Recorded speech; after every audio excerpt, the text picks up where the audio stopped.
Nathan Bibb, how you doing? Nate's calling somebody. People living in his house squatting, he didn't know it.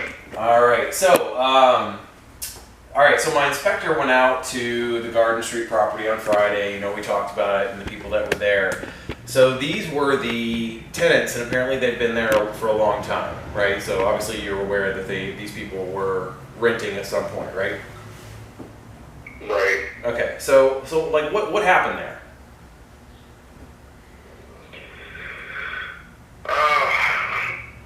Disagreement with the former property manager. I told him to evict him, fired him. Okay, were they not paying their rent?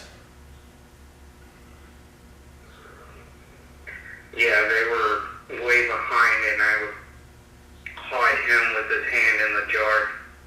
The property manager? Yep. Yeah, I can't say, like, I've heard of that property management company before, because my inspector that was there in the time that you and I were on the phone, he actually ended up talking to him, and so they had their side of the story, which wasn't exactly adding up, and so I was just trying to get all the details that I could. But I had heard of this property management company before, and I don't think you're too far off base there. All right, so what their side of the story is the property, they were like current on their rent, and the property management company stopped taking their rent, but you're saying that they weren't even current and they just didn't want to deal with evicting them? That's what it's sounding like, yep. Okay, so we were not able to get into the property. They did not allow us to get in, but I did have my inspector basically just walk over to him and put me on speaker, and I talked to him for about 5 minutes, got their information so I could call them and kind of schedule the inspection. So I don't know where we're at with the condition of the property, because they were talking about there's like leaking pipes all over the place, like one of the ceilings is about to fall in from a bathroom leak, and I wasn't very familiar with this area before. I haven't bought a property in that area of Warren previously, and apparently there's an apartment complex like right around the way from there that they literally said that they dumped the bodies in their backyard. So that was a bit concerning to hear, to say the least. So I don't know where we're going to go with this thing. I don't feel like we're going to be able to do 10,000. So I guess my question to you is, are you flexible on that 10? Unfortunately not. I mean, what are you going to do with this thing?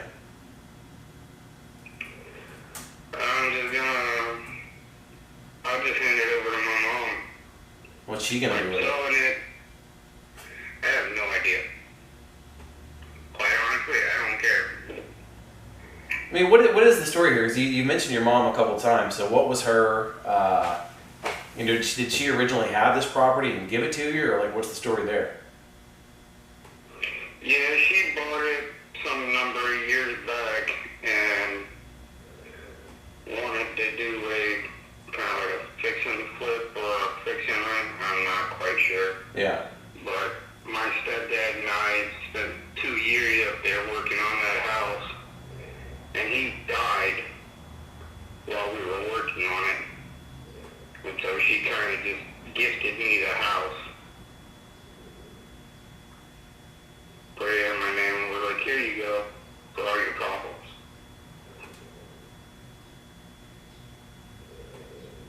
And I told her a number of years back that I was done messing with the house. I was done messing with the property manager. Like, that house was causing me more money than what I thought it was worth. And she didn't want to take it. And finally I told her, I was like, look, I'm going to sell the place where you can take it. She didn't want it, so I put it up on the market, and then she finally was like, hey, don't sell it. So. When did you put it up on the market? Actually shortly before you contacted me. Were there pictures of the inside? No, not that I'm aware of. Joel, look that up real quick. See if there's an old listing. There may be interior pictures, unless they just put pictures of the outside. I'll be able to see that. What's the address? 892 Garden Street Northwest. And just do a Google search, see if it comes up on like Zillow or Redfin or something. Yeah, I'm not even sure that he stuck it on the market, which is why, like I said, I was sick and tired of him. Is this the property manager? Yeah. Okay. What was that dude's name?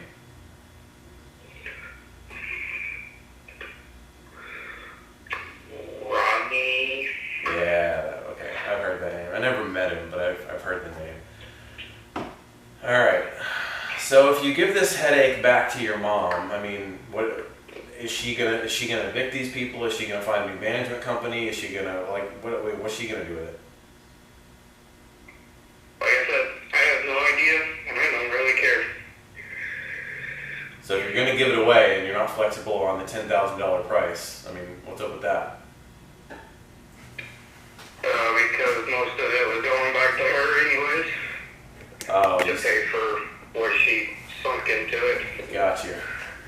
All right, man. I'm just like, from the feedback that I got from the tenant and what they told me about the area, and then what also cash comps go for in the area, I'm just not sure where we're at on this thing. And what I didn't want to do is I didn't want to send my guy, because it's a 30-minute ride from where I'm at to send my guy up there, and I just didn't want to waste any time if it was going to be a complete junker. But I don't know. Let me. I think I might actually have a conversation with the tenant to try to get a little bit more information. We might be able to pay 10. We might not. I'm leaning towards no, but I mean, we'll see. I told the tenants that I was going to talk to you first, and then I was going to reach out to reschedule the inspection. So let me see where they're at, and I guess we'll be back in touch, all right? All right, catch you later. That guy is a full-on penis. That's an interesting way of saying it. No, he's just like, It's kind of like all over the place. I get why he's acting the way he's acting now. He's got no financial motivation in it. Like, because that's why I was like, what do you mean you're just going to give it back to your mom? You know what I mean? Like, I'm offering you something. He won't get any profit, you're saying, out of it. Yeah, so There's it's no just point. a headache for him, and he's got to pay his mom money. So that was the piece that I was. Sounds like his relationship with his mother is kind of strained as well. Yeah. This is probably a waste of time. Like, I don't even want to send Rob back up there to, like. That's too bad. Let's see what this. Wonder what the tax value on it is. Yeah, man, I didn't realize you could see my screen. That was the only thing that I could find. All right, so let's just check. Yeah, Nathan can see my screen now on the computer. It's scary. He's got me all wired up now. All right, 892 Garden. All right, let's see. Valuation of it's like 15,000. That thing's saying it's worth 45,000. 18,000. Last sold for 45,000. My gosh, my goodness. It sold for 45,000 in 2003. Yeah, then it sold for 14,000. Then 11.1. So she paid $11,000 for it in 2008. This is why the market crashed. Shit like that was selling for $45,000. Like, that's why it crashed. And then if you had a pulse. look how many friggin' title things it went through. My goodness. This is what happens. This is what happened during the crash. 2007. This is what happened. Like this is 100% a defaulted note situation. Like where the mortgage-backed securities failed, and this house is why the market crashed. So look at this. So it went to this bank. It went to this bank in Minnesota. Went to some other securities corporation. It was sold again to First Franklin Mortgage. Sold again to Loan Trust Mortgage Pass. So the note was just sold. I mean, like, and this all happened in one day. Like, that is so weird. What in the world? All this was Look at recorded. that. I've never even seen this. I've never seen something like that. All in one day. And then Nate, how could that happen? This, All these quick claim deeds or whatever. these aren't. I don't. Why are all these people on title? Let me read this. Brian McClinton, successor by merger, Minnesota trustee, Northwest Bank of Minnesota. Some other trustee, registered holders of structured asset, Securities Corporation, First Franklin Mortgage, Loan Trust Mortgage Pass, through certificates, Wells Fargo.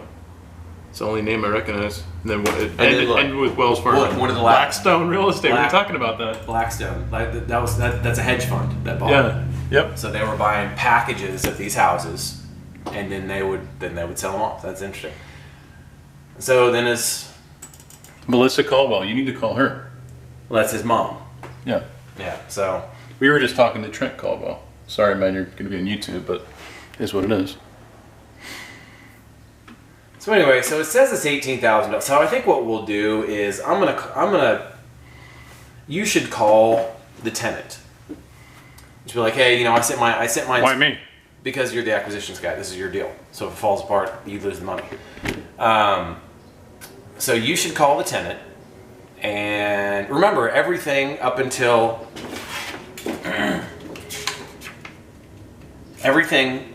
here. Runner, we already tried to do this spot. Now we're at review property inspection, move forward to renegotiate. We're at move forward to renegotiate. So what we need to do is we need more inspection information because they wouldn't let Rob in.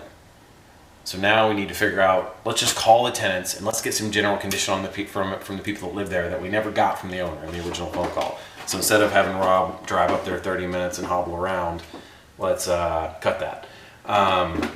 Let's just call and get the tenant's information. So get the tenant's information from Rob and talk to the dude. Don't talk to the woman. She's a bitch. Okay. All right. We'll see what we can do.